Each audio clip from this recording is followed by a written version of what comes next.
क्या आप जानते हैं भारत के विभिन्न हिस्सों में आज भी आदि मानव द्वारा निर्मित कलाएं इधर उधर बिखरी पड़ी हैं। आदि मानव, जिन्हें हम पाषाण युग या पाषाण काल के नाम से जानते हैं, अंग्रेजी में इसको पैलियोलिथिक या नियोलिथिक पीरियड के नाम से भी समझते हैं। कोई कोई इसे स्टोन एज पीपल भी कहता है।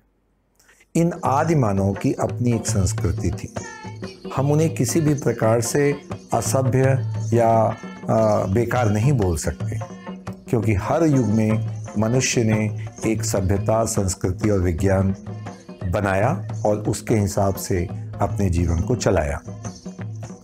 आदि मानवों ने बोल्डर्स यानी शिलाखंड तथा प्लेटफॉर्म्स यानी चबूतरों पर विभिन्न प्रकार की कलाकृतियां बनाई। जैसा कि मैंने पहले ही कहा कि ये कलाकृतियां पत्थरों पे बनी, जिसे शैल चित्र कहते हैं, और पूरे भारत में यहाँ वहाँ ये शैल चित्र पाए जाते हैं। देखभाल के अभाव में वे बड़ी मात्रा में नष्ट भी हो रहे हैं। चूँकि ये कठिन तथा खतरनाक स्थानों पर हैं, इसलिए लोगों का यहाँ पहुँचना न के बराबर होता है। इन कलाकृतियों को देखकर हमें उस समय के कठोर जीवन तथा मनुष्य की दिनचर्या की भी समझ आती है। These rock paintings are about 15,000 to 12,000 years old. इन्हीं की खोज में हम पहुँचे उत्तर प्रदेश के चित्रकूट जिले के मानकपुर क्षेत्र में। मानकपुर टाउन से ही लगभग, मानकपुर का जो टाउन है वो स्वयं पहाड़ियों के बीच में है, और मानकपुर टाउन के आसपास तमाम शैल चित्र बिखरे पड़े हैं। स्थानीय लोगों के प्रयास से कई स्थानों के शैल चित्र को पता लगा लिया गया है। जब हमने शैल चित्रों को देखा तो हमें वहाँ तक पहुँचाने में मदद की थी एक युवा तथा लोकल जर्नलिस्ट हनुमत ने। हनुमत जी का स्वभाव बहुत अच्छा था। हनुमत जी तथा उनके मित्र हमें लेकर के उन खतरनाक रास्तों को पार करते हुए वहाँ पहुँचे जहाँ ये शैल चित्र आज भी अपनी प्राकृतिक स्थिति में मौजूद हैं। मैंने जब पहली बार इनको देखा तो वे क्षण मेरे लिए ही नहीं, बाकी हम सभी के लिए it was with lot of surprise and excitement, क्योंकि हमने किताबों में इसे देखा था या टीवी पर इसे देखा था। इन शैल चित्रों को देखने के लिए हमें कई किलोमीटर की पैदल यात्रा उन पहाड़ी जंगलों में करनी पड़ी। मुश्किल और खतरों से दो दो हाथ करते हुए पूरी सावधानी के साथ हम उस गुफा तथा रॉक पेंटिंग्स तक पहुँचे जिन्हें देखकर हम अपने आप को धन्य मानते हैं।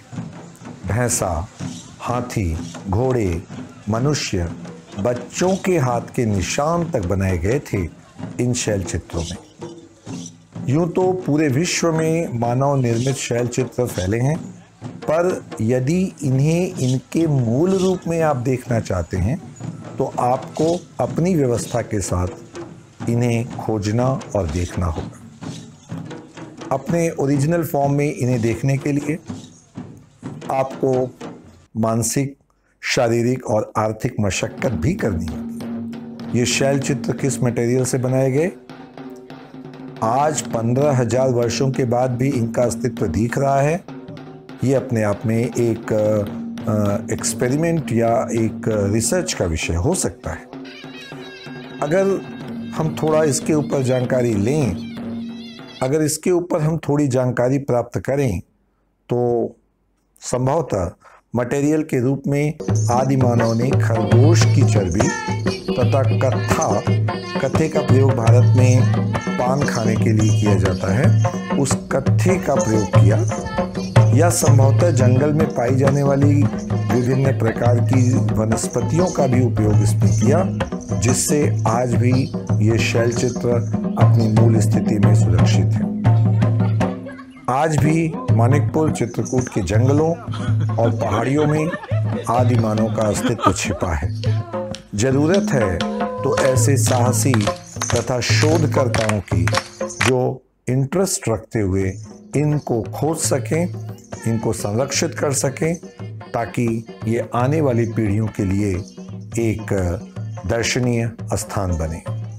आदिमानव बर्बर या जाहिल नहीं थे। उनकी ये सभ्यता, उनके द्वारा बनाए गए शैल चित्र आज भी हमें सोचने पर विवश कर देते हैं। नमस्कार।